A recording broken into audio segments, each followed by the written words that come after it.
Vivez-vous ou avez-vous vécu de la violence? Peut-être subissez-vous ou faites-vous subir de la violence autour de vous, ou aux gens autour de vous, là, sans même vous en rendre compte. Savez-vous qu'il existe plusieurs formes de violence?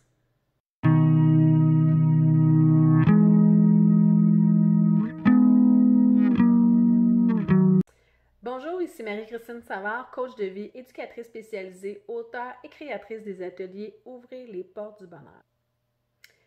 Quelques statistiques sur la violence. Saviez-vous que c'est dans un contexte conjugal que la violence se retrouve le plus souvent? Que ce soit avec le ou le conjoint, la conjointe actuelle ou l'ex-conjoint, l'ex-conjointe. Selon l'Institut national de santé publique, en 2015, au Québec, il y a 19 406 personnes qui ont été victimes de crimes contre la personne commis là, dans un contexte conjugal. 15 131 femmes et versus 4 275 hommes.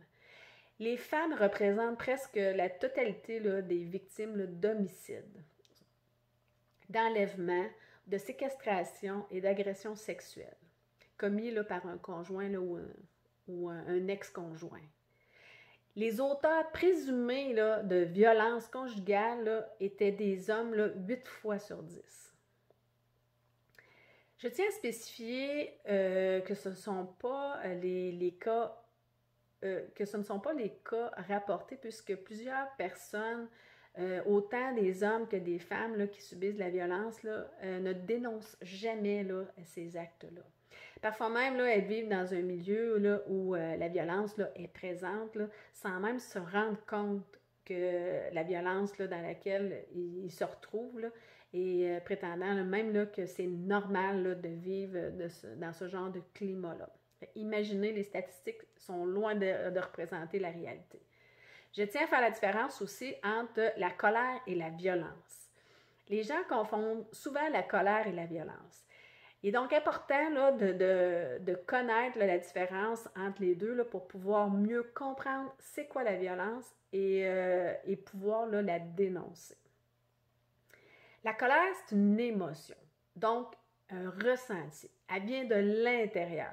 Tandis que la violence, c'est un comportement, un acte, un geste porté vers quelque chose, vers quelqu'un, donc porté vers l'extérieur. Tout le monde ressent de la colère à un moment ou l'autre là, de sa vie et à diverses intensités. Ressentir de la colère, là, c'est tout à fait légitime et humain. Par contre, il devient inacceptable lorsqu'une personne utilise la violence pour exprimer là, sa colère. Toutefois, quelle que soit la forme qu'elle revête, là, comme je l'ai mentionné plus tôt, il en demeure pas moins là, que la violence, là, elle est inadmissible, puisqu'elle peut être très dommageable jusqu'à être destructrice là, pour la personne là, qui l'a subie. Tout le monde a le droit au respect, d'avoir son opinion personnelle, de faire leur propre choix, d'être en sécurité. La violence, elle naît d'un désir de prendre le contrôle partiel ou total là, sur l'autre, de dominer, de faire peur ou de blesser. En fait, il existe sept formes de violence. Voici donc les différentes formes là, de violence là, qui existent. La première, c'est la violence verbale, évidemment. Souvent banalisée. Là. Cette forme de violence, ça se manifeste là, par des mots, par le vocabulaire utilisé. Elle réfère aussi là, au débit, au ton et à la voix là, utilisée là, dans le but là, de manipuler, intimider et ou contrôler l'autre. Elle se rapproche beaucoup là, de la violence psychologique. Elle est plus souvent là, accompagnée d'une ou plusieurs autres formes là, de violence. Voici là, quelques exemples là, de violence verbale. Par exemple, ce serait crier, hausser le ton dans le but là, de stresser l'autre. Harceler, mettre de la pression, c'est-à-dire revenir là, plusieurs fois à la charge là, pour obtenir là, ce qu'on veut. Dire des insultes dans le but de blesser l'autre. Proférer des menaces d'agression ou même de mort. Utiliser le sarcasme dans le but là, de blesser l'autre. Donner là, des ordres de façon agressive, là, etc. La deuxième forme de violence, c'est une violence psychologique. Elle réfère là, à toutes les paroles là, qui sont dites là, dans le but de diminuer, rabaisser, réduire l'autre. Bref, d'atteindre son intégrité. Elle est souvent là, subtile et difficile là, à détecter par la personne là, qui l'a subie ou par l'entourage. Elle peut s'exprimer là, de plusieurs façons, comme critiquer de façon répétitive les pensées ou les comportements de l'autre, dévaloriser l'autre, utiliser le chantage là, pour obtenir ce qu'on désire, ignorer ou bouder l'autre lorsqu'on n'obtient pas ce qu'on veut, contrôler les sorties, l'habillement de l'autre, manipuler l'autre dans le but d'obtenir toujours là, ce qu'on veut, adopter des attitudes et des propos méprisants, humilier, dénigrer, rabaisser l'autre, négliger l'autre, menacer de façon implicite ou explicite, là, par exemple, de quitter l'autre, de se suicider, de tuer les enfants, etc. La troisième forme de violence, c'est la violence physique. C'est la plus médiatisée. Cette forme de violence, c'est la plus facile à détecter, évidemment, parce qu'elle implique que l'autre touche la personne de façon excessive. Elle porte atteinte au corps de la personne. Toutefois, les blessures sont souvent déguisées en accident, par exemple. Donner des coups de poing, donner des coups de pied, bousculer l'autre, intentionnellement évidemment, et de façon agressive. Frapper l'autre avec un objet quelconque. Tirer les cheveux, brûler une partie du corps de l'autre, cracher sur l'autre, empêcher physiquement une personne de passer, sortir ou fuir. Infliger là, des blessures, des brûlures, des morts de l'autre, serrer le bras, le cou, etc. C'est tous des comportements de violence. La quatrième forme, c'est la violence sexuelle. Cette forme de violence est souvent cachée à cause des tabous là, qui entourent là, la sexualité. Selon l'Institut national de santé publique, la violence sexuelle est la forme de violence là, la moins dénoncée. Évidemment, là, elle est la majorité du temps là, accompagnée par d'autres formes de violence, évidemment. Souvenez-vous qu'une personne là, a toujours le droit de dire non, à tout moment lors d'une relation sexuelle. Alors, dans le cas où on est obligé à adopter un ou des comportements sexuels qui vont à l'encontre de notre consentement, ça devient de la violence. Ne serait-ce qu'un baiser ou même un toucher là, à un endroit intime là, de notre corps. Voici quelques exemples là, de violences là, sexuelles. Par exemple, ce serait utiliser la force, évidemment, là, pour avoir une relation sexuelle. Faire des attouchements sexuels. Obliger l'autre à adopter des comportements sexuels contre sa volonté. Harceler, intimider, manipuler l'autre dans le but là, d'avoir une relation sexuelle sans son consentement. Dénigrer l'autre face à un refus d'avoir là, une relation sexuelle, etc. Une cinquième forme de violence, c'est la violence économique. Elle est plus méconnue celle-là, mais très répandue. Là. Cette forme de violence là, réfère à installer des obstacles à l'autonomie financière ou même à la privation de celle-ci, et ce, même si la personne travaille. Elle peut se manifester là, de plusieurs façons, comme priver ou contrôler là, les ressources financières et matérielles là, de l'autre. Contrôler et surveiller ses activités économiques, créer une dépendance financière en interdisant là, la personne de travailler, dépenser de façon excessive là, ce qui met là, en péril le budget là, familial, là, etc. Sixième forme de violence, la violence là, contre les animaux et les objets.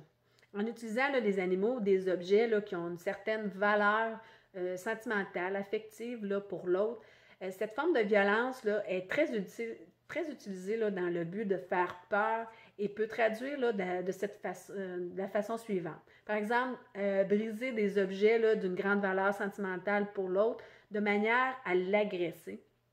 Frapper là, dans les murs, là, dans une porte, dans une table, frapper sur la table là, en laissant entendre là, que la prochaine fois, là, ce sera sur la personne qu'elle va frapper.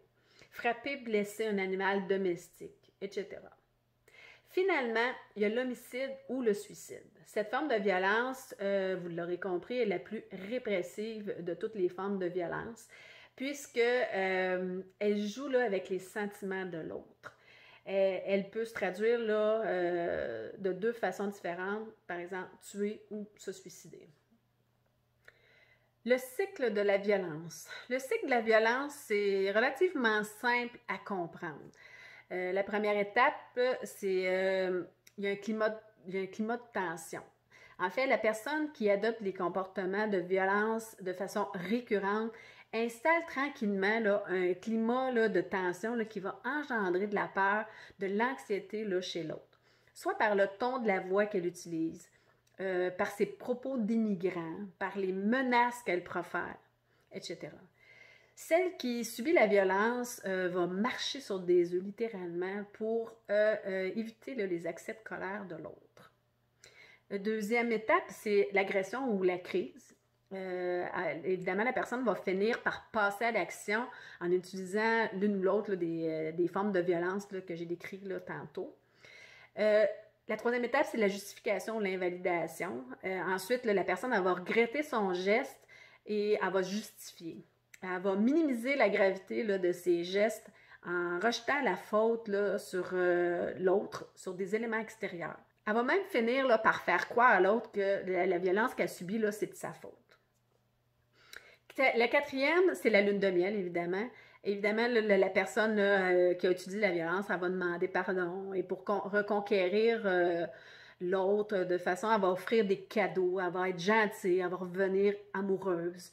Tandis que la personne là, qui subit la violence, elle va croire là, aux belles paroles en espérant là, que cette fois-ci, ce sera la bonne.